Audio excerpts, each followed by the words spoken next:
Bagaimana malapetaka di Palestina bermula?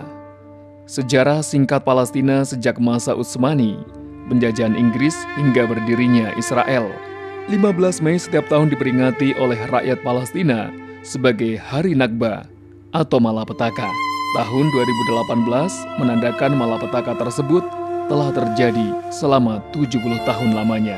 Bagaimana malapetaka itu bermula? Di masa lalu umat Muslim, Kristen dan sebagian kecil Yahudi Palestina hidup berdampingan dengan penuh kedamaian. Tindakan persekusi terhadap Yahudi oleh umat Kristen di seluruh penjuru Eropa membuat mereka merasa tidak aman lagi untuk tinggal di Eropa. Mereka mengungsi ke banyak tempat, termasuk ke wilayah Daulah Utsmaniyah. Beberapa Sultan Utsmani mengizinkan mereka untuk tinggal di wilayah kekuasaannya, kecuali di wilayah Palestina. Di abad ke-17, persekusi terhadap Yahudi terus terjadi. Gerakan Zionis Yahudi kemudian berkumpul di Basel, Swiss.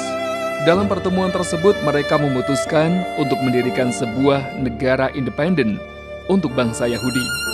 Mereka melihat negara Palestina yang saat itu menjadi kekuasaan Daulah Utsmaniyah sebagai tempat yang tepat bagi mereka.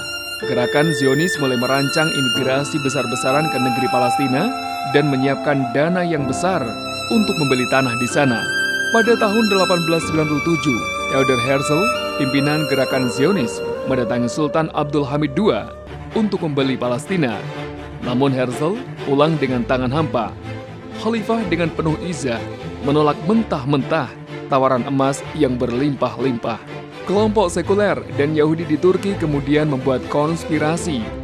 Sultan Abdul Hamid II berhasil diturunkan dari kekuasaannya di tahun 1909. Di tahun 1914, Perang Dunia Pertama pecah antara blok sekutu dengan blok sentral. Daulah Utsmaniyah memutuskan bergabung dengan blok sentral. Inggris dan Prancis dari blok sekutu diam-diam membuat perjanjian Sykes-Picot pada tahun 1916 untuk membagi-bagi wilayah Utsmani. Pihak Inggris berkomitmen mendukung gerakan Zionis yang ingin menjadikan tanah Palestina sebagai negara untuk bangsa Yahudi. Pada tahun 1917, dukungan tersebut dituliskan dalam bentuk janji politik yang dikenal dengan nama Deklarasi Balfour. Perang Dunia Pertama berakhir. Blok sentral yang di dalamnya bergabung Daulah Utsmaniyah kalah dalam peperangan. Wilayah kekuasaan Daulah Utsmaniyah dicaplok dan dibagi-bagi layaknya kue di atas meja. Wilayah Palestina dikuasai Inggris. Ketika memasuki Al-Quds atau Yerusalem, pimpinan pasukan Inggris, Jenderal Allenby, dengan pongah mengatakan bahwa perang salib telah usai.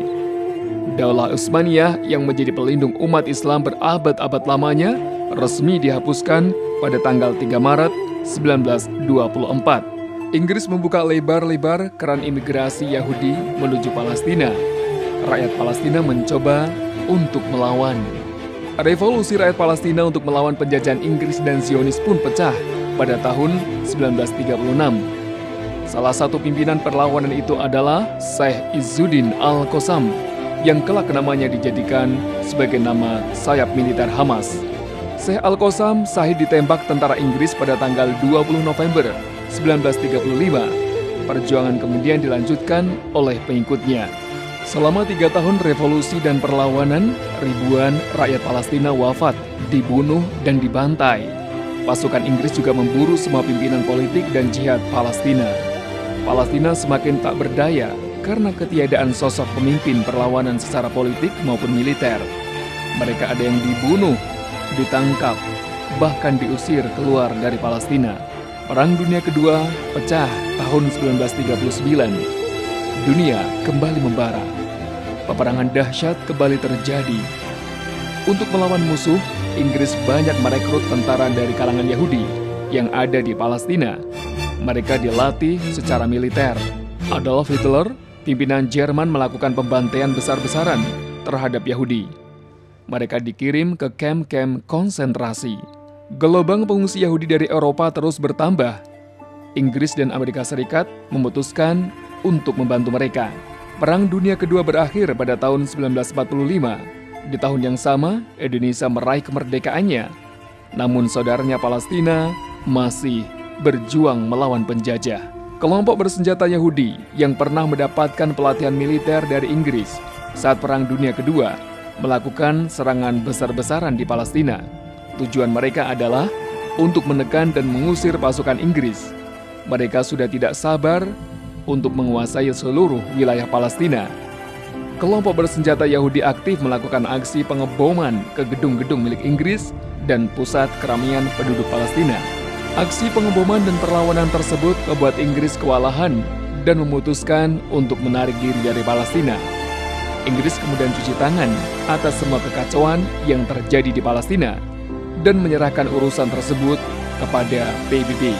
Pada tanggal 29 November 1947 dilakukan voting mengenai pembagian wilayah di Palestina menjadi dua bagian, yaitu untuk bangsa Arab, Islam dan Kristen, dan bangsa Yahudi. 33 negara setuju, 13 negara yang mayoritas Islam menolak, dan 10 negara lainnya abstain. Resolusi untuk pembagian wilayah Palestina akhirnya tetap disahkan. Kelompok bersenjata Yahudi terus berupaya mencaplok desa-desa dan kota-kota Palestina. Kota-kota besar Palestina seperti Haifa, Jaffa, dan Tiberias jatuh ke tangan mereka. Pembantaian, pembunuhan, pembersihan etnis juga terus dilakukan oleh kelompok Yahudi. Penduduk Palestina tidak memiliki senjata memadai guna melawan. Penduduk Palestina berupaya menyelamatkan diri dengan cara mengungsi ke wilayah Palestina lain ataupun negara-negara Arab terdekat. Secara resmi, Inggris mengakhiri mandatnya di Palestina pada tanggal 14 Mei 1948. Sejak Inggris mulai menjajah Palestina tahun 1917 hingga kemudian meninggalkannya di tahun 1948, jumlah Yahudi telah bertambah sebanyak 10 kali lipat. Tank-tank dan gudang senjata ditinggalkan pihak Inggris dan diambil alih oleh kelompok bersenjata Yahudi. Gerakan Zionis mendeklarasikan kemerdekaan Israel pada tanggal 14 Mei 1948, satu hari setelah deklarasi kemerdekaan Israel, yakni pada tanggal 15 Mei, diperingati oleh penduduk Palestina sebagai Hari Nakba. Dalam bahasa Indonesia, bermakna malapetaka.